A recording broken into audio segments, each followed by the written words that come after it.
أبي هريرة رضي الله عنه قال رسول الله صلى الله عليه وسلم كل أمتي يدخلون الجنة إلا من أبى إلا ومن أبى من أطاعني دخل الجنة ومن عصاني فقد أبى সমস্ত প্রশংসা সেই মহান আল্লাহর জন্য যে মহান আল্লাহ আমাদেরকে ইয়াউমুল জুমার দিনে সাপ্তাহিক উত্তম দিনে আল্লাহর ঘরে আল্লাহর ইবাদত করার উদ্দেশ্যে উপস্থিত করেছেন। আমরা উপস্থিত হতে পেরেছি, এজন্য মহান আল্লাহর শুকরিয়া আদায় করি। সকলে বলি আলহামদুলিল্লাহ। শেষ নবী মুহাম্মদ সাল্লাল্লাহু আলাইহি ওয়াসাল্লামের উপর দরুদ ইব্রাহিম পাঠ করি। আল্লাহুম্মা সাল্লি আলা মুহাম্মাদিন ওয়া আলা মুহাম্মাদ কামা সাল্লাইতা আলা ইব্রাহিম وعلى آل إبراهيم إنك حميد مجيد اللهم بارك على محمد وعلى آل محمد كما باركت على إبراهيم وعلى آل إبراهيم إنك حميد مجيد। আজকে আমরা জুমার দিনে সংক্ষিপ্ত সময়ে সংক্ষিপ্তভাবে আলোচনা হবে আলোচনার বিষয় বিচারের দিন। আল্লাহ তাআলা যে আমাদের বিচার করবেন, কয়েক শ্রেণীর মানুষ বিচারকে আল্লাহর নিরাপত্তার সাথে বেঁচে যাবেন, আর কয়েক শ্রেণীর মানুষ সেদিন বিপদগ্রস্ত হবেন, ক্ষতিগ্রস্ত হবেন। তারা আবার কে? কোন আমলকারী বিচারের মাঠে বেঁচে যাবে, কোন পাপী কোন অপরাধী বিচারের দিন ধ্বংস হবে বা ক্ষতিগ্রস্ত হবে বা জাহান্নামে যাবে, এই বিষয়ে আমরা অবগত হব। আল্লাহ তাআলা যেন এই বিষয়ে কথা বলার তৌফিক দান করেন। ওয়া মা তৌফিকি ইল্লা বিল্লাহ আলাইহি তাওয়াক্কালতু ওয়া ইলাইহি উনীব। রব্বি জিদনি ইলমা রব্বি ইশরাহ লি সাদরি ওয়া ইয়াসসির লি আমরি ওয়া আহলুল উকদাতাম মিন লিসানি ইয়াফকাহু কওলি। আজকে আমরা জুমার দিনে দোয়া শুরুতে মহান রব্বুল আলামিনের কাছে দোয়া দরখাস্ত পেশ করেছি। আল্লাহ তাআলাকে বলি, আল্লাহ আমাদেরকে বলার এবং উভয়কে শোনার, তারপর জীবনের সাথে বাস্তবায়ন করার তৌফিক দান করো আল্লাহুম্মা আমিন। আমরা অবগত হচ্ছি যে কোন শ্রেণীর ইবাদতকারী বিচারের মাঠে বেঁচে যাবে, আর কোন শ্রেণীর পাপী অপরাধী গুনাহগার বিচারের মাঠে ধরা হবে, অর্থাৎ ফেল করবে, অর্থাৎ জাহান্নামে যাবে। এই বিষয়ে আল্লাহ তাআলা কি বলেছেন? ৮৩ নম্বর সূরা ইনফিতারের বেশ কয়েকটি আয়াত আছে। এখানে আল্লাহ তাআলা বলেছেন ৩০ পারার মধ্যে, ইযা সামাউ ফাতারাত, যখন আসমান ফেটে চূরমার হয়ে যাবে, ভেঙে যাবে, খান খান হয়ে যাবে। এখন যেমন সুন্দরভাবে আকাশ আছে, আসমান আছে, কিয়ামতের দিন কিয়ামতের পূর্বে আকাশ আর সেরকম থাকবে না, নষ্ট হয়ে যাবে। নষ্ট করা হবে, আল্লাহ তাআলা নষ্ট করবেন। এই আয়াত প্রমাণ করে ইযা সামাউ ফাতারাত, যখন আসমানকে ভেঙে চুরে খান খান করা হবে, আসমান আর আসমান থাকবে না, তখন আসমানকে চূর্ণ বিচূর্ণ করা হবে। ইযা সামাউ ফাতারাত ওয়া ইযাল কাওয়াকিবু তাসারাত, আসমানে হাজারো লক্ষ কোটি তারকারাজি রয়েছে, সেই তারকারাজিগুলো আর আসমানের সাথে লাগানো থাকবে না, সেগুলো খসে খুশে বিক্ষিপ্তভাবে পৃথিবীতে পড়বে। ওয়াইজাল বিহার ফুজ্জারাত, পৃথিবীতে হাজারো লক্ষ সমুদ্র রয়েছে, সমুদ্র আর সমুদ্রের পানি ধরে রাখবে না, সমুদ্রের পানি এভাবে উতলিয়ে দিবে, সারা পৃথিবী পানি একাকার হয়ে যাবে। ওয়াইজাল কুবুর বুসরাত, সেদিন মানুষকে কবর থেকে জীবিত করে বিচারের মাঠে উপস্থিত করা হবে। তাহলে এখানে কয়েকটি দিক নিদর্শন এই আয়াত দ্বারা আমরা বুঝতে পারলাম। আকাশ ভেঙে চুরমার হয়ে যাবে।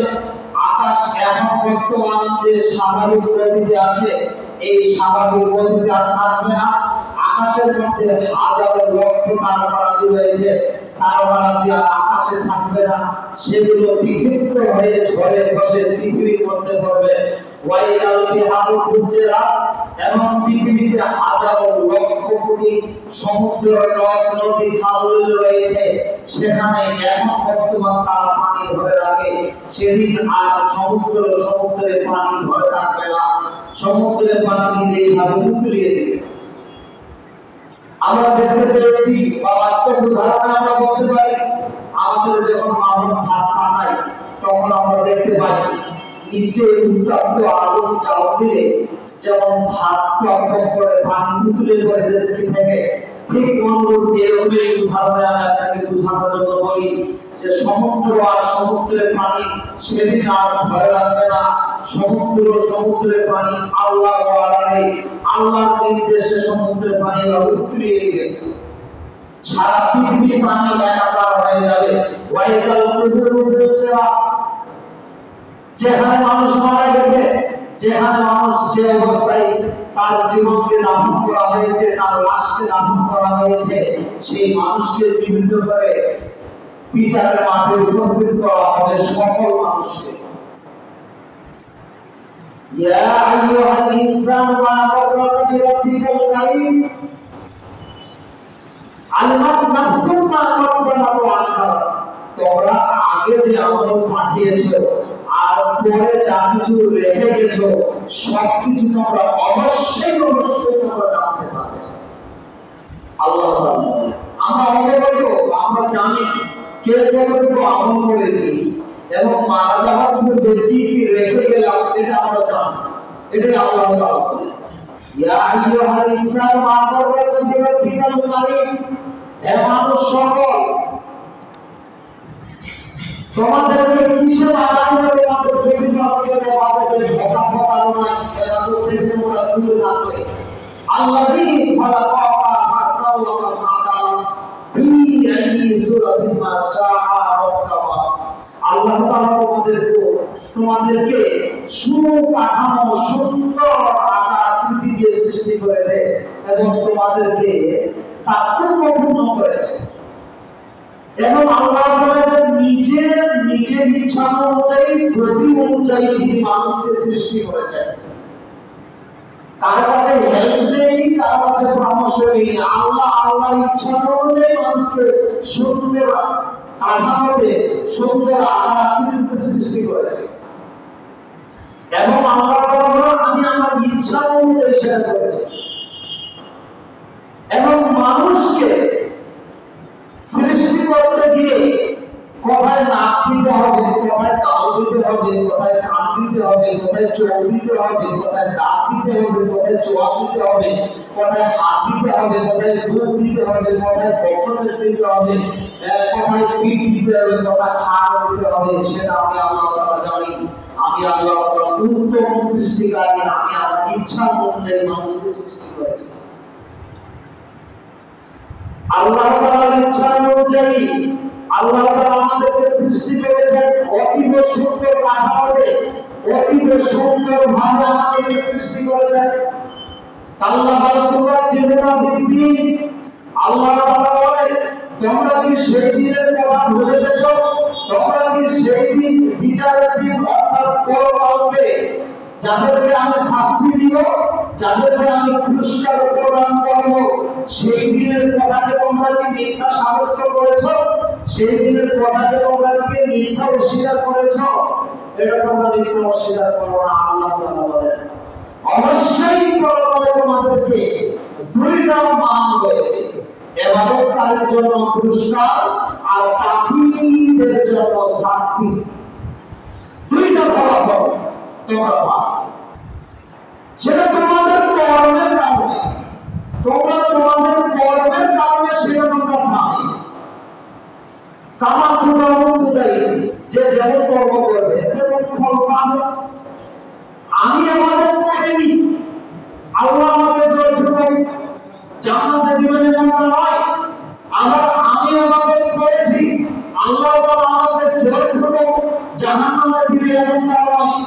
আমরা আমাদের ইবাদতের গতি অনুপাতে, আমরা আমাদের কাজের গতি অনুপাতে করেছে যে শাস্তির হকদার সেই শাস্তি তাকে দেওয়া হবে, কম শাস্তি দেওয়া হবে না, বেশিও দেওয়া হবে না। যে যেটা আমল করেছে, যেই আমলের ভিত্তিতে যেটা জান্নাত পাবে তাকে সেটাই জান্নাত দেওয়া হবে। কম আমল করেছে তাকে জান্নাতুল ফেরদাউস দেওয়া হবে এমনটা নয়, বেশি আমল করেছে তাকে জান্নাতুল নাঈম দেওয়া হবে এমনটা নয়। যে যেটা আমল করবে, যেটা পাওয়ারই হকদার, যেটাই বিচার করে যেটাই পাওয়ার যোগ্য, সেটাই আল্লাহ তাআলা তার বান্দার আমলনামা পেশ করবেন।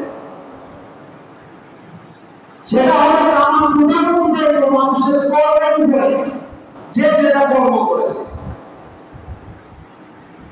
তাহলে এই আয়াত প্রমাণ করে অসংখ্য লাভ করে মানুষ পৃথিবীতে আছে।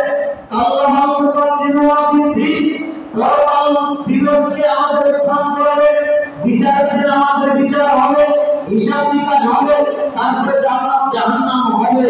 এ কথা অসংখ্য মানুষ অস্বীকার করে, অবিশ্বাস করে। আরে মরে গেলে তো সব পচে যাবো, আর হাড়ের তো কোনো খোঁজখবর পাওয়া যাবে না। হবে কি কিসের ফের আবার হিসাব হবে, আবার কিসের ফের আবার জান্নাত আছে, কিসের ফের আবার বিচারের মান আছে। অসংখ্য মানুষ এটা অস্বীকার করে। আর করে বিধায় তো আল্লাহ তাআলা এই কথা বলছেন যে তোমরা পরকালকে অস্বীকার করো না, বিচারের দিনকে অস্বীকার করো না। অবশ্যই আমি আল্লাহ তাআলা তোমাদেরকে বিচারের দিন, তোমাদের কর্মের ফল আমি আল্লাহ তাআলা প্রদান করব। যারা ভালোটা করবে তাদেরকে আমি ভালোটা দিব, যারা খারাপটা করবে তাদের ফল খারাপ দিব। সেটাই থাকার জায়গা জাহান্নাম। কিরামান কাতিবিন, সম্মানিত লেখক আমাদের কর্মসমূহ লিপিবদ্ধ করছেন সব সময় সর্ব অবস্থায়। যেটাই কর্ম আমরা করি না কেন, দিনে এবং রাতে, প্রকাশ্যে এবং অপ্রকাশ্যে, গোপনে এবং অগোপনে, ভালো তথা মন্দ, যেটাই আমরা কর্ম করি না কেন, কিরামান কাতিবিন বহু বছর শব্দ সম্মানিত লেখক আমাদের আমলনামা অল টাইম সব সময় লিখছেন। এই সম্মানিত লেখক আমাদের আমলনামায় কোন পাপ বেশি করে লিখে দিবেন না, আমার ইবাদত করেছি পুরো নেকি কম করে লিখে দিবেন না। এদের কাজ যেটাই করবে সেটাই লেখা হবে। দিনে করবে, রাতে করবে, প্রকাশ্যে করবে, অপ্রকাশ্যে করবে, গোপনে করবে, অগোপনে করবে। ভালো কর্ম হতে পারে, খারাপ কর্ম হতে পারে। যেটাই করবে কোরআন কাদের সম্মানিত লেখক সব লিপিবদ্ধ করেছেন, ডায়েরি করছেন, বই ও খাতা তৈরি করছেন। তাহলে আমাদের হিসাবের জন্য আমাদের মেমরি কার্ড অর্থাৎ আমাদের বই ও খাতাই যথেষ্ট। অর্থাৎ আমাদের হিসাবের জন্য আমাদের পৃথিবীর জমিনই যথেষ্ট। ওয়াইজাল আরদুকা ওয়া আরদুক মা ফিহা ওয়া তাআল্লাহ, জমিনে তোমরা যা কিছু করছে, যা কিছু করবে, জমিন তোমাদের বিরুদ্ধে সাক্ষী প্রদান করবে, জমিন তোমাদের পক্ষে সাক্ষী প্রদান করবে এবং বিপক্ষে তোমাদের সাক্ষী প্রদান করবে। এবং জমিনের ভিতরে যা কিছু আছে, যা কিছু ভিতরে আছে যেটা আমরা জানি না, সেদিন জমিন থেকে সব কিছু জমিন প্রকাশ করে দিবে, বাহির করে দিবে, প্রসারিত করে দিবে। এখন তো বলা যায় এভাবে যে আমরা জুমার দিনে আমরা মসজিদে এসেছি, সালাত আদায় করেছি, আমরা রুকু সিজদা করেছি, মসজিদে বসে জিকির আজকার করেছি, মসজিদে বসে কোরআন তেলাওয়াত করেছি, মসজিদে বসে ইসলামের কথা, কোরআনের কথা আলোচনা শুনেছি। এই জমিন, এই মসজিদ, যে জায়গাতে ভালো কর্মগুলো করা হবে না কেন, জমিন আমার এবং আপনার পক্ষে আল্লাহকে সাক্ষী দিবে যে আল্লাহ তোমার অমুক বান্দা অমুক সময়ে অমুক জায়গায় অমুক দেশে এইগুলো আমল করেছে, আমি জমিন সাক্ষী, আমার সাক্ষী গ্রহণ করা হবে। জমিনের জড়ানো সাক্ষী আল্লাহ তাআলা গ্রহণ করে ওই ব্যক্তিকে পরকালে নাজাতের হিসেবে আল্লাহ তাআলা তাকে মাফ করে দেবে। এখন দেখেন, যদি কর্মটা ভালো না হয়, ভালো না করি, যেখানে সেখানে যদি জুয়া খেলি জমিনের উপরে, গান বাজনা করি, জেনা করি, ব্যভিচার করি, জাহেলিয়াত, ব্যর্থতা, অসভ্যতা, মূর্খতা, বেগানা, ইসলাম বিরোধী কথা বলো এই জমিনের উপরে যদি করি, জমিন সেদিন বিচারের দিন আমার এবং আপনার পক্ষ হয়ে সাক্ষী দিবে। আমাকে বলবে যে আল্লাহ আমি জমিন সাক্ষী, অমুক দেশের অমুক গ্রামে অমুক ডিস্ট্রিক্টে অমুক বান্দাবান্দিরা তোমার অমুক জায়গাতে আমার জমিনের উপরে বসে বসে জেনা করেছিল, জুয়া খেলেছিল, মদ খেয়েছিল, গান বাজনা লিখতেছিল, বেগানা লিখতেছিল। আজকে আমি জমিন সাক্ষী দিচ্ছি, তার শাস্তি জমিন এবং কঠিন ভাবে দেওয়া হোক, করা হোক, যেভাবে সুপারিশ করবে আল্লাহ তাআলার কাছে জমিন। তখন আল্লাহ তাআলা সাক্ষী গ্রহণ করে তার শাস্তি জমিন এবং কঠিন হবে। এবং আমরা বাস্তব প্রমাণ পাই জমিনেই মানুষের পক্ষে কাজ করবে, জমিনেই মানুষের বিপক্ষে কাজ করবে। যদি মানুষের আমল ভালো হয় জমিন মানুষের পক্ষে সুপারিশ করবে। জমিনে যদি আমরা খারাপ কর্ম করি তাহলে জমিন আমাদের বিরুদ্ধে আল্লাহ তাআলার কাছে সাক্ষী দিবে, তখন আমাদের জোরালো এবং জটিল এবং কঠিন শাস্তি হবে। আর কঠিন জরুরি পাপ থেকে বেঁচে থাকতে হবে। সাত শ্রেণীর পাপী বিচার মাঠে ধ্বংস হবে। এই হাদিসটা পড়ে বলি, বিচার মাঠে 7 শ্রেণীর মানুষ আল্লাহর ছায়া নিচে ছায়া পাবে। তারা কোন আমল করে? এবং আরেকটা বিষয় যে সূরা কারিয়ার শেষ 2 আয়াত, ফামান ইয়ামাল মিসকালা যারাতিন খায়রান ইয়ারা ওয়া মান ইয়ামাল মিসকালা যারাতিন শাররান ইয়ারা। কোন মানুষ যদি পৃথিবীতে সরিষার সমপরিমাণ ভালো কাজ করে তার তাকে দেখানো হবে, এর বিনিময়ে তাকে প্রদান করা হবে। কেউ যদি পৃথিবীতে সরিষার সমপরিমাণ যদি খারাপ কাজ করে তাও তাকে দেখানো হবে, এই সরিষার সমপরিমাণ হলো পাপের শাস্তি তাকে ভোগ করতে হবে যদি আল্লাহ ক্ষমা না করে। তামাম অবস্থাতে একটা হাদিসে আমরা স্পষ্টভাবে প্রমাণিত যে মুহাম্মদ সাল্লাল্লাহু আলাইহি ওয়াসাল্লাম বলেছেন, বিচারের মাঠে কোনো আদম সন্তানের যদি একটা নেকি টিকে যায়, একটা নেকি যদি আল্লাহ তাআলার কাছে কবুলিয়ত হয়ে যায়, এই কবুলিয়তের নেকির মাধ্যমে আল্লাহ তাআলা তাকে জান্নাত দান করবেন। সুবহানাল্লাহ। কয়টি কথা বলেছেন? এক নেকি কবুলিয়ত আল্লাহ তাআলার কাছে একটা নেকি কবুলিয়ত হয়ে গেলে সফলতা হবে, সাকসেসফুল হবে, পাস করা যাবে। এই হাদিস প্রমাণ করে আল্লাহ তাআলা আমাদের আজকের এমন জুমার দিনে এই দিন শোনা এবং বলা সমাজের কবুল করেন আল্লাহ।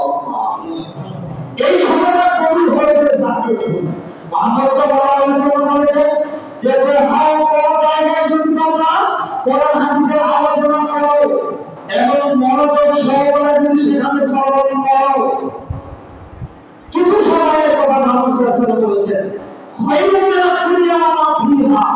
এই সময়টার জন্য মুহাম্মদ সাল্লাল্লাহু আলাইহি ওয়াসাল্লাম বলেছেন যে খায়রুন মিনাদ দুনিয়া ওয়া মা ফিহা, দুনিয়া এবং দুনিয়ার মধ্যে যা কিছু আছে সবকিছুর যে উত্তম, সবকিছু যদি আল্লাহর রাস্তায় দান করে দেওয়া হয়, দান করে যে কি হবে, কোরআন হাদিসের মাধ্যমে বসে কোরআন হাদিসের আলোচনা করলে শুনলে তার যে অনেক অনেক অনেক অনেক বেশি কি আল্লাহ তাআলা তাদের আমলনামায় দান করে।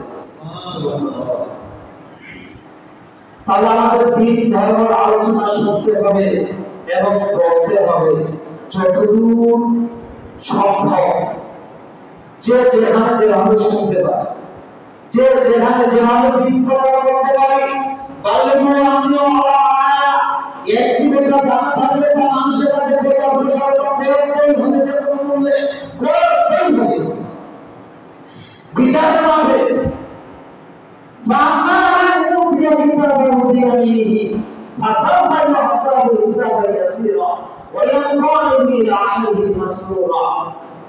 চৌরাশি নম্বর সূরা সূরা ইনশিকাকের 7 থেকে 15 আয়াত পর্যন্ত আয়াত তুলে দেখেন। এখানে আল্লাহ তাআলা বলেন বিচারের মাঠে বিচার করার সময় আল্লাহ তাআলা যার আমলনামা তার ডান হাতে প্রদান করবেন, যার আমলনামা ডান হাতে দেওয়া হবে তার হিসাব নিকাশ আল্লাহ তাআলা সহজ করে দিবে। সুবহানাল্লাহ। আল্লাহ তাআলা আমাদের হিসাব নিকাশ যেন সহজ করে দেন, আমাদের যেন আমলনামা ডান হাতে দান করেন। আল্লাহুম্মা আমিন। এখানে স্পষ্টভাবে সূরা ইনশিরাতের আয়াত প্রমাণ করে বিচারের দিন যার আমলনামা অর্থাৎ যাকে তার আমলনামা ডান হাতে দেওয়া হবে তার হিসাবটা সহজ করে দেওয়া হবে। সহজটা কি জিনিস? আল্লাহ যদি কোনো মানুষের হিসাব জটিল পাবেন, হিসাব দেওয়া কারো ক্ষমতা নেই। আল্লাহ যদি বলেন, হে আমার সন্তান, তুমি তোমার মায়ের দুধ ছাড়ার পরে যে পানি গ্রহণ করেছে পানির হিসাব দাও, দিতে পারবো আমরা? আমার যত রিজিক খেয়েছে রিজিকের হিসাব দাও, আমরা দিতে পারবো? আল্লাহ যদি বলেন, আমি আমার অক্সিজেন গ্রহণ করেছে, শ্বাস প্রশ্বাস গ্রহণ করেছে, আমার জমিনের উপরে ছিলে, আমার আকাশের নিচে ছিলে, নিরাপত্তার সাথে ছিলে, এর হিসাব দাও, আমরা দিতে পারবো? হাসাবেন হাসাবুল হিসাবের রাসূলা, যার হিসাবটা সহজ করে দেওয়া হবে সে পাস করবে। আল্লাহ তাআলা আমাদের হিসাবটা সহজ করে দেন। এই ব্যক্তিটা আনন্দে চিন্তা হয়ে আহার পরিবারের কাছে খুশি হয়ে ফিরে যাবে, তার হাতে আমল। আর দেখেন যদি পাপিয়া হয় আর যদি অপরাধী হয়, ওইসব পাপীকে ওইসব অপরাধীকে তার পিঠের পিছন দিন থেকে তার হাতে তার আমলনামা দেওয়া হবে। এমনকি সে ব্যক্তি মৃত্যুকে ডাকবে, মৃত্যু কামনা করবে। মনে করবেন যে আজকে আমি কত ধ্বংস, মৃত্যু হওয়া ভালো, মৃত্যুকে ডাকবে এবং তাকে জ্বলন্ত উত্তপ্ত আগুনে নিক্ষিপ্ত করা হবে। তার জীবনে এই ব্যক্তিরা, এই পাপীরা আহার পরিবারকে নিয়ে, স্ত্রীকে নিয়ে ব্যতিব্যস্ত ছিল আল্লাহ তাআলা ইবাদত বন্দী করে। দেখেন ধন সম্পদ সন্তান সন্ততি করে আপনাকে না, যদি আপনার ইবাদত না হয়, যদি আপনি ইবাদত করতে না পারেন, তাহলে সেদিন বুঝবেন এর কারণ, সেদিন বুঝে আর লাভ হবে না। পাপীর জীবনে আপনাকে আমাকে আহার পরিবারের পাশাপাশি নিজের ব্যক্তিগত উপার্জনের পাশাপাশি জোরালো ভিত্তিতে প্রত্যেকটা মানুষকে প্রত্যেকটা জায়গা থেকে আল্লাহ তাআলার ইবাদত করতেই হবে। যদি ইবাদত না করি তাহলে পিছন দিক থেকে তার হাতে আমলনামা আসবে এবং যখন আপনি আমলনামা তার হাতে পেয়ে মৃত্যুকে ডাকবেন, আফসোস করবেন এবং আমি তো কেমন পুরা তখন বিভিন্ন ভাববেন এবং মনে করবেন যে আজকে আমার কতই দুঃখ, কতই বেদনা, সেদিন আফসোস করে আর কোনো লাভ হবে না। আপনাকে চূড়ান্ত আগুনে নিক্ষিপ্ত করা হবে। সেদিন তোমার মনে করেছিল যে আমরা কি আল্লাহর কাছে ফিরে যাব, আমার হিসাব নিকাশ হবে না, আমাদের তো হিসাব নিকাশ হবে না।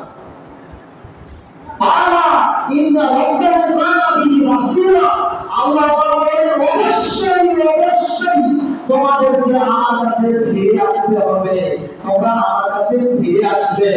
আমি আল্লাহ তাআলা তোমাদের সব সময় সর্বাবস্থায় তোমাদেরকে দেখি, তোমাদের খোঁজ খবর রাখি, তোমাদের প্রতি আমার দৃষ্টিপাত রয়েছে। তাহলে দেখেন বিষয়টি অতি জরুরি। বাম হাতে আমলনামা আসলেই মৃত্যুকে ডাকলে অনেক বড় আফসোস করে মানুষের সফলতা হবে না যদি মানুষ পার্থিব জীবনে ইবাদত বন্দেগী না করে। অনেক অসম্ভব, অনেক বিভিন্ন সূরার আয়াতের মাধ্যমে আমরা প্রমাণিত যে অনেক মানুষ পৃথিবীতে ব্যবসা বাণিজ্যের কারণে ইবাদত বন্দেগী করতে পারে না, আহার পরিবারের কারণে ইবাদত বন্দেগী করতে পারে না, রাজনীতির প্রেক্ষাপটের কারণে ইবাদত বন্দেগী করতে পারে না, নেতাগিরি করার কারণে ইবাদত বন্দেগী করতে পারে না। এইসব ব্যক্তিরা পার্থিব জীবনে নানা রকম জাহিলিয়াত, অজ্ঞতা, মূর্খতা, গর্বতা, অসভ্যতার কাজে লিপ্ত থাকে, এভাবে করে না, এরা সেদিন বাম হাতে আমল পেয়ে আফসোস করবে, মৃত্যুকে ডাকে, সেদিন মৃত্যুকে ডাকে আফসোস করে হতাশ নিরাশা হয়ে কোনো লাভ হবে না, এবং সেই বাম হাতে আমল বানিয়ে তাদেরকে জাহান্নামে নিক্ষেপ করা হবে। এবং এরা পৃথিবীতে থাকতো কোনদিন আল্লাহর ইবাদত বন্দী করেনি, নিজের ব্যবসাকে বেশি প্রাধান্য দিত, নিজের আহারকে বেশি প্রাধান্য দিত। এরকম অসংখ্য আয়াত আছে। আল্লাহ তাআলা বলেছেন, ধন সম্পদ সন্তান সন্ততি তোমাদের দুনিয়ার বড় রাজা। অনেক মানুষকে জিজ্ঞাসা করা হয়, ভাই সালাত আদায় করেন না কেন? তখন বলবেন, আমার অনেক ঝামেলা, আমার অনেক বড় ব্যবসা করতে পারছি। তাহলে ধন সম্পদের যে ফেতনার কারণ, সন্তান সন্ততি ফেতনার কারণ, যদি হক ভাবে বলাতে না পারি এবং আহার পরিবার স্ত্রী যদি হক ভাবে বলাতে না পারি, তাহলে স্ত্রী হচ্ছে বড় ফেতনার কারণ, তা বড় বড় জাহান্নাম যাওয়ার বড় আছে। আল্লাহ তাআলা সবাইকে সঠিকটা বুঝান এবং আমল করার তৌফিক দান করুন।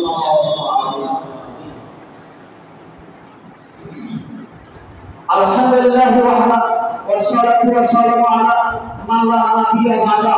আবু হুরায়রা রাদিয়াল্লাহু আনহু থেকে বলতে তিনি বলেন, মুহাম্মদ সাল্লাল্লাহু আলাইহি সাল্লাম বলেছেন, সামাতু ইজুল্লাহু বিজিল্লিহি ইয়াউমা লা জিল্লা ইল্লা জিল্লুহু ইমামুন আদিল ওয়া সাহাবুন নাসাবি বারাকাতিল্লাহ। বিচারের মাঠে বিচার করার সময় আল্লাহ তাআলার ছায়ার নিচে 7 শ্রেণীর মানুষ ছায়া পাবে। তারা আবার কে? মুহাম্মদ সাল্লাল্লাহু আলাইহি সাল্লাম এক নম্বরে বলেছেন, ইমাম আদিল, ন্যায়পরায়ণ দায়িত্বশীল। যে যেখানে দায়িত্ব পালন করবে, এমপি মন্ত্রী ডিসি আরটি রেজিস্ট্রার ইউনিয়ন থেকে শুরু করে মেম্বার চেয়ারম্যান গ্রামের সরকার সেক্রেটারি মোল্লা হুজুর জনগণ গাড়ি দায়িত্বশীল পর্যন্ত যে যেখানে দায়িত্বশীল পালন করবে, যে যেখানে দায়িত্বে থাকবে, তাকে ন্যায়পরায়ণতা এবং আমানতকারিতা, সত্যবাদিতা, সত্য দাবির উপরে এমন থাকতে হবে দায়িত্ব পালনের ক্ষেত্রে। এই হচ্ছে আমানতকার, এই হচ্ছে ন্যায়পরায়ণ দায়িত্বশীল।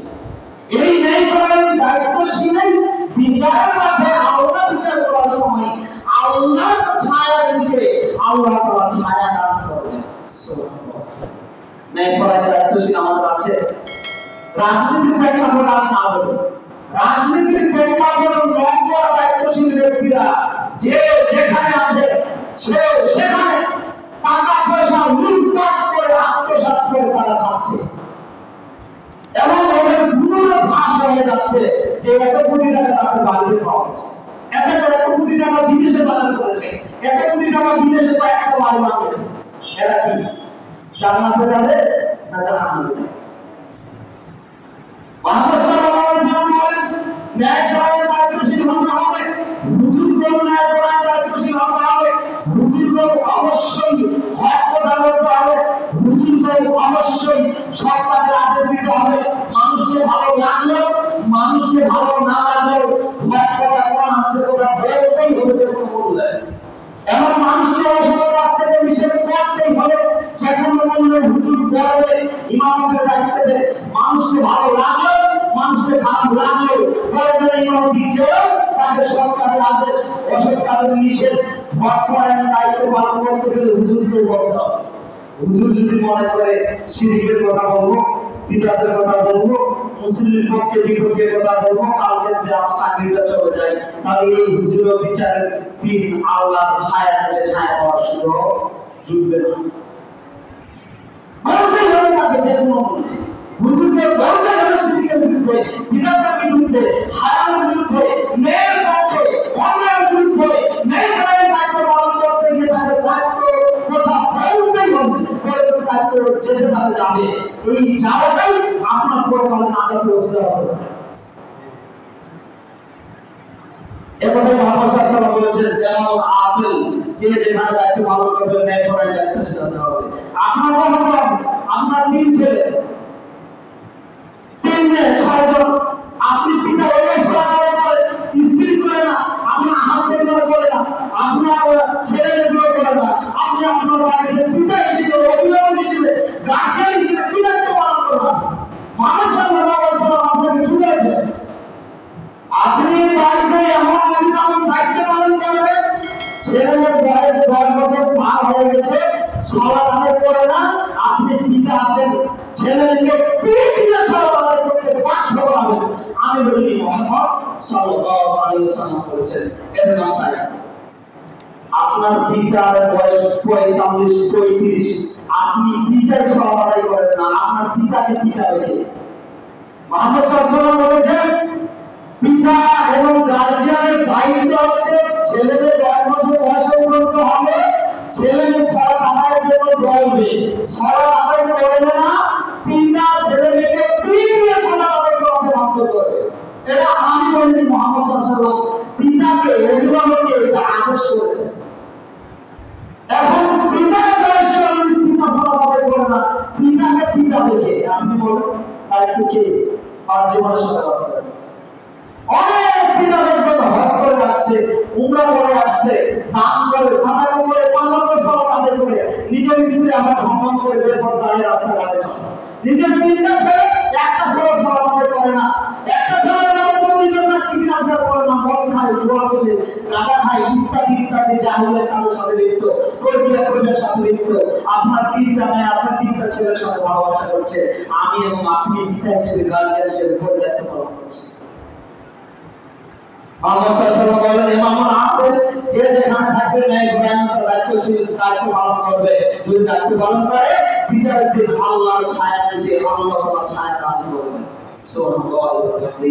2 ওয়াসাবুন আসাফি ওয়া রাহিমাল্লাহ, ওই যুবক ওই নারী ওই পুরুষ যারা ছোট থেকে ইবাদত অভ্যাসী, যারা ছোট থেকে বৃদ্ধা পর্যন্ত মরা পর্যন্ত ইবাদত করে, এই সব যুবক যুবতীকে, এই সব নারী পুরুষকে বিচারের দিন আল্লাহ তাআলা আল্লাহর ছায়া নিচে আল্লাহ তাআলা ছায়া দান করবেন। সুবহানাল্লাহ। অনেক আশ্চর্য, মানুষ তো সালাত আদায় করে না, মানুষকে পাওয়া যায় কখন? রমাদান মাসে, মানুষকে পাওয়া যায় কখন? করোনা ভাইরাসের সময়, মানুষকে পাওয়া যায় রমজান জুমার দিনে, মানুষকে পাওয়া যায় আপনার জানাজায়, মানুষকে পাওয়া যায় ঈদের দুপুরে, আর 5 ওয়াক্ত সালাতে মানুষ নাই। এটা ইবাদত হলো? মুহাম্মদ সাল্লাল্লাহু আলাইহি ওয়াসাল্লাম কি বলেন? ওয়াসাবুন আসাফি ওয়া রাহিমাল্লাহ, ছোট থেকে ইবাদতে অভ্যাসী, মরা পর্যন্ত ইবাদত করে, এবং এই নারী পুরুষকে আল্লাহ বিচারের দিন আল্লাহর ছায়া নিচে আল্লাহ তাআলা ছায়া দান করবেন। কিন্তু আমি তো সালাত আদায় শুরু করেছি 35 বছর থেকে, 50 বছর ধরে, এখন 40 বছর থেকে কখনো সালাত আদায় করি না, তাহলে আল্লাহর ছায়া নিচে ছায়া পাওয়া যাবে বিচার থেকে অসম্ভব। আবার দেখা যায় এরকম রমাদান মাসে সিয়াম পালন করছি জরুরি ভাবে, রমাদান চলে গেছে, ওই দিনে এশা সালাত থেকে সালাত আদায় করে ছায়া পাওয়া যাবে। 3 নম্বর, ওয়াজুল কলবু আলাকুম বিল মাসাজিদ যা খারাজা বিনু হাত্তা ইয়াউদা ইলাইহি, ওই যুবক যারা সালাত আদায় করে, জোহর পড়ে গেছে, আমার ভাবে কখন আসর হবে, আমার আসর আদায় করেছে, আমার ভাবে কখন মাগরিব হবে, আমার মাগরিব আদায় করেছে মসজিদে জামাতের সাথে, কখন এশা হবে, এশার সালাতে যাব। এরকম মানুষেরা মসজিদের সাথে সম্পর্ক আছে, যার এইসব ব্যক্তি, এইসব ইবাদতকারী, এইসব ব্যক্তিদের ভালোবাসা কারি অর্জনকারীকে আল্লাহ তাআলা বিচার করার সময় এইসব ইবাদতকারীকে, এইসব ব্যক্তিদের ভালোবাসা থাকার কারণে, এবং জহুর করেছে, আসর করেছে, মাগরিব করেছে, এশা করেছে, তা সত্য সালাত মসজিদের সাথে সম্পর্ক আছে, যার এইসব বান্দাকে আল্লাহ তাআলা বিচারের দিন আল্লাহর ছায়ার নিচে আল্লাহ তাআলা ছায়া দান করবেন। অবশ্যই নামাজ সালাত আদায় করতে হবে, কোন তাওবা অভিযোগ করবে না, এখানে প্রত্যেক হবে মসজিদের সাথে সম্পর্ক রাখতেই হবে, তাকে বিচার মারা যদি সে ব্যক্তি বাঁচতে চায়। এবারে না করে বিচার মারা বাঁচার কোনো সুযোগ নেই, আল্লাহর ছায়া নিচে ছায়া পাওয়ার কোনো সুযোগ নেই। 4 শ্রেণীর মানুষ বিচারের দিন আল্লাহর ছায়া নিচে ছায়া পাবে, বলে জুনায়ে তাহাবানে বিতাহি ইতিবা আলাইহি ওয়া তাবারাকা আলাইহি, ওই যুবকের সাথে বন্ধুত্ব স্থাপন করেছে আল্লাহকে খুশি রাখতে করার উদ্দেশ্যে। আমি যার সাথে বন্ধুত্ব স্থাপন করব, অবশ্যই আমি আল্লাহকে খুশি রাখতে করার উদ্দেশ্যে তার সাথে বন্ধুত্ব স্থাপন করব। অবশ্যই আমি তার সাথে বন্ধুত্ব ছিন্ন ভিন্ন করবো, খান করবো আল্লাহকে খুশি রাখতে করার জন্য। উদাহরণে আমি বলি, আমার সাথে যে ছেলেটা থাকে, আমি তাকে বলবো, ভাই 5 ওয়াক্ত সালাত আদায় করুন, ভাই দাড়িটা ছেড়ে দেন, প্যান্টটা টাকুর নিচে পড়েন, কাঠমাচা চাহিদা গর্বতা অসভ্যতা বেহেপনা ছেড়ে দেন এবং হাতের নখগুলো বড় রেখেছেন বিড়ালের মতো এগুলো ছেড়ে দেন করকে করে ছেড়ে দেন ওই বন্ধু যদি আপনার ছেড়ে দেয় তাহলে ভালো কথা তার সাথে বন্ধুত্ব রাখেন একদিন দুদিন বলার পরে যদি এই বন্ধু এগুলো কর্ম ছেড়ে না দেয় তাহলে আল্লাহকে খুশি রাজি করার উদ্দেশ্যে ওর সাথে কতটা বন্ধুত্ব আপনার থাকবে ওর সাথে বন্ধুত্ব আপনাকে ছিন্ন ভিন্ন করতে হবে যদি আপনি ছিন্ন ভিন্ন আল্লাহকে খুশি রাজি করার উদ্দেশ্যে করতে পারেন তাহলে আল্লাহ তাআলা বিচারের দিন আপনাকে আল্লাহর ছায়ার নিচে আল্লাহ আপনাকে ছায়া দান করবে সুবহানাল্লাহ অবাক আশ্চর্য আমরা যে বন্ধুর সাথে বেড়াই ওই বন্ধু সিগারেট খায় যে বন্ধুর সাথে বেড়াই ইসলাম আমাদের না যে বন্ধুর সাথে বেড়াই ওই বন্ধু বড় না যে না কাজে পাপ কাজে লিপ্ত ফরকে আপনার সাথে লিপ্ত কিছু বলছি না এবং বন্ধ পাচ্ছি না বন্ধুটা ছাড়তে পারছি না তাহলে কি হবে এবং দেখেন সৎসর্গে স্বর্গবাস অসৎসর্গে সর্বনাশ আপনার বন্ধু যদি ভালো হয় আপনিও খারাপ হলে আপনি ভালো হয়ে যাবেন আপনি যদি ভালো হন আর আপনার বন্ধু যদি খারাপ হয় আপনি অটোমেটিক্যালি খারাপ হয়ে যাবেন আপনার বন্ধু যদি সিগারেট খাওয়া হয় আপনি যদি সিগারেট খাওয়া না হন তার সাথে যদি থাকেন একদিন না একদিন একটা না একবার আপনাকে সিগারেট খাওয়াই ছাড়বে আপনার বন্ধু আমরা বলে থাকি সঙ্গে বসে যখন আসে লোহা কিন্তু এমনিতে পানিতে ভাসাতে আসবে না চোরের সাথে আপনি যদি থাকেন সারা যদি চুরি না করেন কথা বলেন এমনিতে যদি থাকেন তাহলে আপনিও কি আপনিও চোর থাকছে এজন্যই আমাদের প্রত্যেকটা ব্যক্তিকে প্রত্যেকটা মানুষকে অধিক জরুরি যে সম্পর্কগুলো করবো আল্লাহকে খুশি রাখতে করার জন্য যে সম্পর্ক চিন্তা ভিন্ন করবো বন্ধুত্ব আপনাকে চিন্তা ভিন্ন করবো আল্লাহকে খুশি রাখতে করার উদ্দেশ্যে এখন অবাক আশ্চর্য হতে পারে আরে বন্ধু ছেলে করবে ছেলের সাথে বন্ধুত্ব আর মেয়ে করবে মেয়ের সাথে বান্ধবী এখন তো এটা নাই আল্লাহকে খুশি রাজি করার জন্য ছেলে ছেলের সাথে বন্ধুত্ব স্থাপন করতে হয় আল্লাহকে খুশি রাজি করার জন্য ছেলের সাথে বন্ধুত্ব ছিন্ন ভিন্ন করতে হয় আল্লাহকে খুশি রাজি করার জন্য একটা মেয়ে আটটা সাথে বান্ধবী বন্ধুত্ব করতে পারে একটা মেয়ে আটটা বন্ধুর সাথে বান্ধবী করতে পারে আল্লাহকে খুশি রাজি করার জন্য ছিন্ন ভিন্ন করার জন্য এখন বিষয়টি হয়েছে উল্টা এখন মোবাইলের যুগ নেটের যুগ ছেলে ছেলের সাথে কি বন্ধুত্ব স্থাপন করবে এখন একটা ছেলে একটা মেয়ে নয় হাজারো মেয়ে বলা যায় শত মেয়ে বলা যায় যে একটা ছেলে হাজারো মেয়ের সাথে বয়ফ্রেন্ড আর গার্লফ্রেন্ড ছেলে ছেলে বন্ধু নয় এখন বন্ধু হতে হবে মেয়ে হবে ছেলের সাথে ছেলে হবে মেয়ের সাথে চলছে বয়ফ্রেন্ড আর গার্লফ্রেন্ড কত নোংরা রসুলের বেয়াদবি আমাদের সমাজে চলছে এরা কি বিচার মাঠে আল্লাহর ছায়া নিচে ছায়া পাবে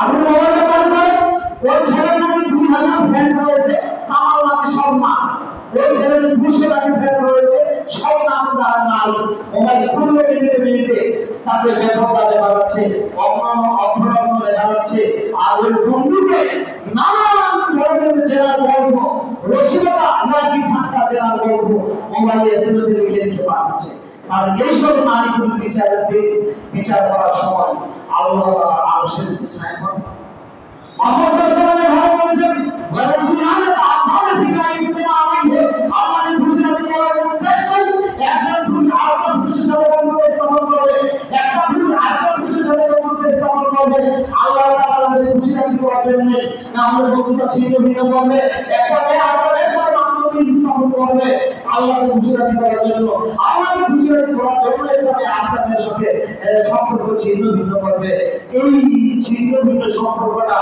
আল্লাহকে খুশি করার মহামানসিকতা থাকবে যেসব নারী পুরুষের এসব নারী পুরুষকে বিচারের দিন আল্লাহ তাআলা আরশের নিচে ছায়া দান করবেন সুবহানাল্লাহ জীবনের তৈরি তাহলে এই বিষয়টা অতি জরুরি আমরা দেখছি সমাজের অবস্থা পাই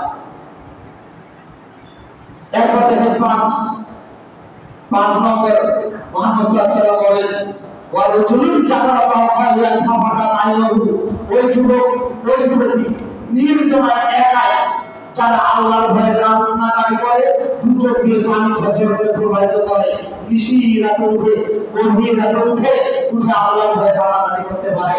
এই কান্নাকাটি করে যারা আল্লাহর ভয়ে দু চোখ দিয়ে পানি ফোঁটা বের করে যারা, এদেরকে বিচারের দিন আল্লাহর ছায়া নিচে আল্লাহ তাআলা ছায়া দান করেন। সুবহানাল্লাহ। আমরা কেন আমাদের কান্নাকাটি করি?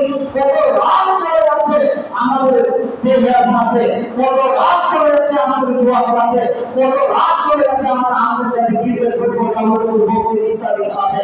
কখন আমরা আল্লাহর ভয়ে কান্নাকাটি করলাম? আর না করে কি আমরা বিচারের মাঠে আল্লাহর ছায়া নিচে ছায়া পাবো? অসত্য। আল্লাহর ভয়ে কান্নাকাটি করলে বিচারের দিন আল্লাহর ছায়া নিচে ছায়া পাওয়া যাবে। আল্লাহ তাআলা কথা দিচ্ছেন, মুহাম্মদ সাল্লাল্লাহু আলাইহি ওয়াসাল্লাম বলেছেন, এরপর তিনি বলছেন, ওয়ারাজুলুন তা'উলিদু আমজাদ হাসানাত জাওয়ানি, সুন্দর সন্তান জন্মের সুন্দর নাই। কোন যুবককে যদি জেনার কাছে আহ্বান করে, আর যুবক যদি বলতে পারে ফাকালাইনি আহাবুল্লাহ, আমি আল্লাহকে ভয় করি, তোমার জেনার কাছে সারা দিতে আমি রাজি নই, ওই যুবক ওই যুবতী যদি বলতে পারে, বিচারের মাঠে ওই যুবক ওই যুবতীকে আল্লাহ তাআলা তার ছায়ার নিচে ছায়া দান করবেন। সুবহানাল্লাহ। এটা এখন আমাদের দেখে যুবক যদি বলে একটা মেয়েকে বা একটা মেয়ে যদি একটা যুবককে একবার ভোগ দেয়, একটু নরম ভাষায় কথা বলে, ওই যুবক ওই নাম্বার 5 বছর ধরে আছে। ছেলে মেয়ের নাম্বারের জন্য লড়াই, মেয়েও ছেলের নাম্বারের জন্য লড়াই। একটা মেয়ে হাজারো মেয়ের সাথে সম্পর্ক, ইনি আহাবুল্লাহ আল্লাহর ভয় আছে, ওই কথা কখন করবে? এবং এরকম রিপোর্ট পাওয়া যায় যে জাহিলিয়াত পর্বেরা যে 3 সন্তানের মা আর 3 সন্তানের বাপ 7 বছর ধরে মোবাইল ফোন চলছে, তারপরে ঢাকাতে সাক্ষাৎ হয়েছে, তারপরে দেখা গেছে নাকি ওই মা ওই মেয়ে 3 সন্তানের মা, আর যে ছেলে প্রেম করেছে এই ছেলে আবার কি 3 সন্তানের পিতা। প্রেম চলছে মোবাইলে, না দেখে ওর বাড়িতে কোথায় চলছে মোবাইল। তো মুহাম্মদ সাল্লাল্লাহু আলাইহি ওয়াসাল্লাম ওয়ারাজুলুন তা'উলিদু আমজাদ হাসানাত জাওয়ানি, সন্তানকে পরিবারের সঙ্গে নাই, কোন পুরুষকে যদি জেনার কাছে আহ্বান করে ডাকে, ওই জেনার কাছে আহ্বান ডাকের সময় যুবক যদি বলতে পারে ফাকালাইনি আহাবুল্লাহ, আমি আল্লাহকে ভয় করি, তোমার জেনার কাছে খারাপ ডাকে সারাতে আমি রাজি নই, নারী পুরুষ যদি বলতে পারে, এই নারী পুরুষকে আল্লাহ তাআলা বিচারের দিন আল্লাহর ছায়া নিচে আল্লাহ তাআলা ছায়া দান করবেন। এটা নাই, এসব আমলকারী এখন সমাজে নেই। দিন যত যাচ্ছে পাপাচারীরা বিস্তার বেশি লাভ করছে, আর সবচেয়ে জেনা করা পাপ করা অন্যান্য মাত্র হচ্ছে মোবাইল, নেট ফেসবুক কিসের নাই? আপনি আমার সামনে চালু করেন ফেসবুক, নেট আর ইউটিউব আর টিকটক, আমি আপনাকে মিনিটে মিনিটে জেনা দেখাবো, লেখকটা দিয়ে দেখাবো, এই মোবাইল চলছে। এটা মানুষের ইমানকে ভদ্র করার অন্যতম মাধ্যম। মুহাম্মদ সাল্লাল্লাহু আলাইহি ওয়াসাল্লাম বলেছেন, সময় সাপেক্ষে জেনার আলোচনা আপনারা নিয়ে শুনে নিয়ে যে এমন জেনা বিস্তার আমাকে বের করে ধরে, এটা করে আমরা আগে বুঝতে পারছিলাম না যে কেমন কথা। সেটাই হচ্ছে এখন মোবাইল জেনার বড় মাধ্যম, প্রত্যেকটা বাড়িতে প্রত্যেকটা ঘরে ঘরে। এবং মুহাম্মদ সাল্লাল্লাহু আলাইহি ওয়াসাল্লাম 7 শ্রেণীর মানুষের সর্বশেষ তিনি বলেছেন, ওয়ারাজুলুন তাসাদ্দাকা বিসাদাকাতিহি ফাআফা হাত্তা তাআলা শিরালু মা তুনফিকু ইয়ামিনু, তার হাতে যেটা দান করেছে বাম হাত জানে না, অর্থাৎ বাম হাত জানে না ডান হাত কি দান করেছে। গোপনে দান করবে যারা, বিচারের দিন বিচার করার সময় আল্লাহ তাআলা তার ছায়ার নিচে ছায়া দান করবে। সুবহানাল্লাহ। দান করতে হবে, গোপনে দান করতে পারলে বিচার মাঠে আল্লাহর ছায়ার নিচে ছায়া পাওয়া যাবে। এখানে আমি 7টি আমলের কথা বলেছি। 1 নম্বরে বলেছি যে যেখানে থাকবেন ন্যায় পরায়ণ ভাবে দায়িত্বশীল পালন করবেন, যে যেখানে থাকবেন ইবাদত বলতে গিয়ে আগে করবেন, কাজকর্ম পরে করবেন। ইবাদতের সময় হয়েছে আগে ইবাদত, পরে কাজকর্ম, পরে ব্যবসা বাণিজ্য, পরে আপনার ব্যক্তিগত প্রয়োজনীয় কাজ। ইবাদত আপনাকে আমাকে করতেই হবে। 5 ওয়াক্ত সালাতের আযান মুয়াজ্জিন দিয়েছে, সালাতের জন্য ডাকিয়েছে মসজিদে, হাজারো লক্ষ কোটি জরুরি ভিত্তিক কাজ ছেড়ে দিয়ে আল্লাহর ডাকে সাড়া দিয়ে আল্লাহর করেছে, আল্লাহর ইবাদত করতেই হবে যদি আল্লাহর বিচারের দিন আল্লাহর ছায়া নিচে যদি আপনি আশ্রয় নিতে চান। 4 নম্বরে আমি বলেছি বন্ধুত্ব স্থাপন করতে হবে ওই বন্ধুর সাথে যে বন্ধু আল্লাহকে মেনে নেয়, আল্লাহ রাসূলকে মেনে নেয়, তার সাথে বন্ধুত্ব হবে। যদি মেনে না নেয় তার সাথে বন্ধুত্ব ছিন্ন ভিন্ন করতে হবে। 5 নম্বরে আমি বলছি ওয়ারজুলুন জাহারা ওয়ালিয়াল আমাদাতাইনু নির্জনে একাই ভয়ে যদি আল্লাহর ভয়ে কান্নাকাটি করতে হবে। 6 নম্বরে বলছি কোন নারী পুরুষ নারীকে নারী পুরুষকে জেনা কাজে আহ্বান করলে ঘৃণা করতে হবে। ইনি আব্দুল্লাহ ইমানের পেজে বলতে হবে যে আমি আল্লাহকে ভয় করি, তোমার এরকম মন্দ ডাকে সারাতে আমি রাজি না, আমি লিপ্ত অপরাধটা বলতে হবে। 7 নম্বরে বলতে হবে দান করতেই হবে প্রত্যেকটা মানুষকে। দান করতে হবে, প্রকাশ্যে দান করলেও নেকি হয়, কিন্তু কখন দান করতে হবে মুহাম্মদ সাল্লাল্লাহু আলাইহি ওয়াসাল্লাম বলেন রজুলুন তাসাদ্দাকা বিসাদাকাতিহি ফাআকবা হাত্তা লা তাআলা শামালু মাতুবিহি ইয়ামিনু। দান দান করেছে দান বুঝতে পারেনি, নিজের দান দান করেছে দান বুঝতে পারেনি, দান বুঝতে পারেনি দান কি দান করেছে। এভাবে যদি গোপনে দান করে, গোপনে দান করা দানটা 1 কোটি হতে পারে, গোপনে দান করা দানটা 1 টাকা হতে পারে। যদি প্রকাশ ছাড়াই যদি দান করা হয় তাহলে এই দানশীল ব্যক্তিকে বিচার দিন আল্লাহর ছায়া নিচে নিরাপত্তার সাথে আল্লাহর ছায়া দান করবে। সুবহানাল্লাহ, এটা আমার বিশ্বাস করতে হবে। সবাই অনেক হয়ে গেল, সংক্ষিপ্ত আকারে দিয়ে বলি 7টা ধ্বংসাত্মক পাপ থেকে বেঁচে থাকেন। আরবিটাই আন্তরিক সহজে বলি 7টা ধ্বংসাত্মক পাপ থেকে আপনারা বেঁচে থাকেন। 1 নম্বরে আমি সিরিয়ালে বলি এই 7টা পাপের কাছে লিপ্ত হবে যারা পরকালে ধ্বংস হবে তারা। হাদিসের ব্যাপারে আমি সহজে মামলায় আমি আপনাকে বলাই আলোচনাটা আমার শুনে নিয়ে 1 নম্বরে বলছি শিরক করবে না, শিরক করবে যারা ইহকাল পরকাল ধ্বংস হবে তারা। সহজে আমি হাদিসটা সব দেখা দিয়ে বার করতে চেয়েছিলাম, সময় যেহেতু অনেক হয়ে গেছে সহজে বলি 7টা ধ্বংসাত্মক পাপ থেকে বেঁচে থাকো। মুহাম্মদ সাল্লাল্লাহু আলাইহি ওয়াসাল্লাম বলেন তোমরা যদি 7টা ধ্বংসাত্মক পাপ থেকে বেঁচে থাকো তাহলে তোমরা ইহকালে বাঁচবে পরকালে বাঁচবে। মুহাম্মদ সাল্লাল্লাহু আলাইহি ওয়াসাল্লাম 1 নম্বরে বলেছেন তোমরা শিরক করো না, শিরক করা যাবে না। লা তুশরিক বিল্লাহি শাইআ ওয়া ইন কুতিলতা ওয়া ইন হুরিতা, তোমাদের যদি জানিয়ে ভুলে তোমরা শিরক করো না, তোমাদের যদি জানিয়ে ভুলে ছাই করা হয়, তোমাদের যদি গরুর মাংসের টুকরো গায়ে যদি পিস করে হত্যা করা হয় তবে তোমরা শিরক করো না, পিছ হয়ে যাও, জানিয়ে ভুলে ছাই হয়ে যাও, তবে তোমরা শিরক করো না। শিরক করলে তোমরা বিচার মানে ধ্বংস হবে। 2 আশিরু তোমরা জাদু করো না, গরুকে করো না, গরুকে বিশ্বাস করো না, এই করলে এই হবে, এই করলে এই হবে, এটা তোমরা বিশ্বাস করো না। তুমি খেলা লাউ ইত্যাদি সাপ এগুলো খেলায় তোমরা অংশগ্রহণ করো না। জাদু খেলা এটা হারাম, এগুলোতে লিপ্ত হবে যারা ধ্বংস হবে না। আমি বলি মুহাম্মদ সাল্লাল্লাহু আলাইহি ওয়াসাল্লাম বলেছেন তোমরা জাদু খেলা অংশগ্রহণ করো না, জাদু বিশ্বাস করো না। 3 নম্বরে মুহাম্মদ সাল্লাল্লাহু আলাইহি ওয়াসাল্লাম তোমরা অন্যভাবে মানুষ হত্যা করো না। পৃথিবীতে চলছে ফিলিস্তিন, আফগানিস্তান, সিরিয়া, বিভিন্ন জায়গাতে ইহুদি হোক, খ্রিস্টান হোক, মুসলিম হোক, আফগান হোক, আল্লাহ তাআলা করে মানুষ হত্যা করা হারাম করেছেন। কতগুলো বাচ্চাদেরকে হারাম করলেন না, তোমরা অন্যভাবে মানুষ হত্যা করো না। হত্যা করবে যারা ধ্বংস হবে তারা এই লোকাল, ধ্বংস হবে তারা পরকাল বিচারের তারা আসতে পারবে না। 4 নম্বরে মুহাম্মদ সাল্লাল্লাহু আলাইহি ওয়াসাল্লাম তোমরা বাচ্চাদের কাছ থেকে বেঁচে থাকো। তিনি এভাবে বলছেন ওয়াকুলুর রিবা, তোমরা সুদ থেকে বেঁচে থাকো। সুদের ভয়াবহ আলোচনা আমরা নেটে বিস্তারিত ইনশাআল্লাহ পাবো। সবাই সামনে থেকে তার এতটুকু বলি 95% মানুষ এখন সুদের সাথে লিপ্ত। হুজুর থেকে শুরু করে হুজুর, আলেম, জালেম, মুচি, মেথড, এমপি মন্ত্রী, ডিসকাস, গোলামী যে যেখানে আছে প্রায় সব মানুষ সুদের সাথে লিপ্ত।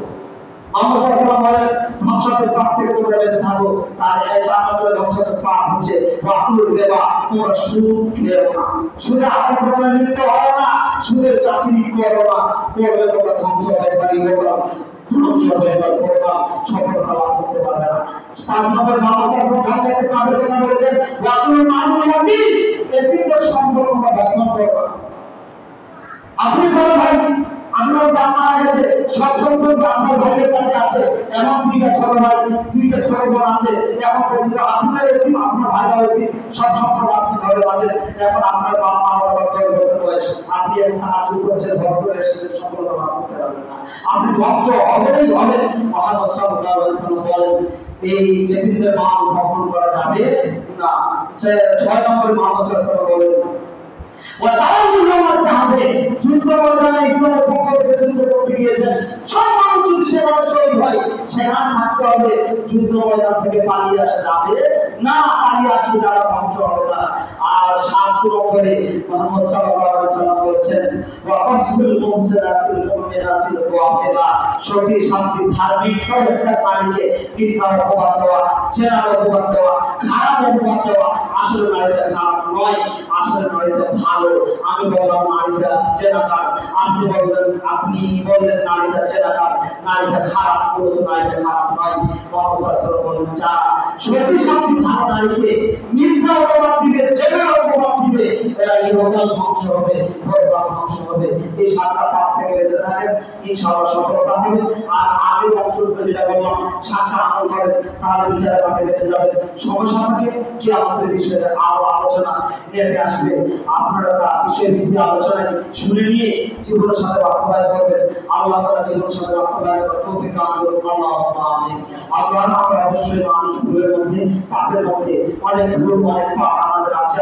আমাদের ভুলগুলো পাপগুলো তুমি ক্ষমা করে দাও। আল্লাহুম্মা আমিন। আল্লাহ আমাদের আত্মীয়-স্বজন হিসেবে যারা এই থেকে পরকালে গিয়েছে, তাদের কবর শাস্তি মাফ করো। আল্লাহুম্মা আমিন। আল্লাহ আমরা যেদিন মারা যাব, সেদিন আমাদেরকে অবশ্যই ইমানের সাথে সে বাক্যটা যেন আমরা লা ইলাহা ইল্লাল্লাহ বলে মৃত্যুবরণ করতে পারি, আমাদের তাকদীরে দান করো। আল্লাহুম্মা আমিন। যতদিন পর্যন্ত আমরা পুরোপুরি মুমিন মুত্তাকি না হচ্ছি, যতদিন পর্যন্ত আমরা পাপ মুক্ত না হচ্ছি, যতদিন পর্যন্ত আমরা বীর মুক্ত না হচ্ছি, ততদিন পর্যন্ত আমাদেরকে কবরে নিও না। আল্লাহুম্মা আমিন। আল্লাহ তুমি আমার 3 বছর কাজ করে সহজ করে দাও, 3 বছর কাজের হিসেবে তুমি কবুল করো। এই 3 বছর কাজের ওসিলায় তুমি আমাকে পরকালে নাজাতের ওসিলায় তুমি কবুল করো। আল্লাহুম্মা আমিন। নির্ভয়ে চাকরির সামনে অন্যায়ের বিরুদ্ধে, ন্যায়ের পক্ষে, হালালের পক্ষে, হারামের বিরুদ্ধে চাকরির সাথে কথা বলার তৌফিক দান করো। আল্লাহুম্মা আমিন। আমি এই সংক্ষিপ্ত আলোচনা আজকের কথা এখানে শেষ করলাম, তুমি তা কবুল করো। আল্লাহুম্মা আমিন। আল্লাহুম্মা ইয়া রাব্বি নাজাবি জাহান্নাম ওয়া ইয়া নাজাবুল কবর ওয়া ইয়া ফিতরাতুল মাসিহ দাজ্জাল ওয়া ইয়া ফিতরাতুল মাহইয়া ওয়াল মামাত। আল্লাহুম্মা ইন্নী আউযু বিকা মিনাল মাসাইব ওয়া মিনাল মারাম। ربنا ارحمهما كما ربياني صغيرا.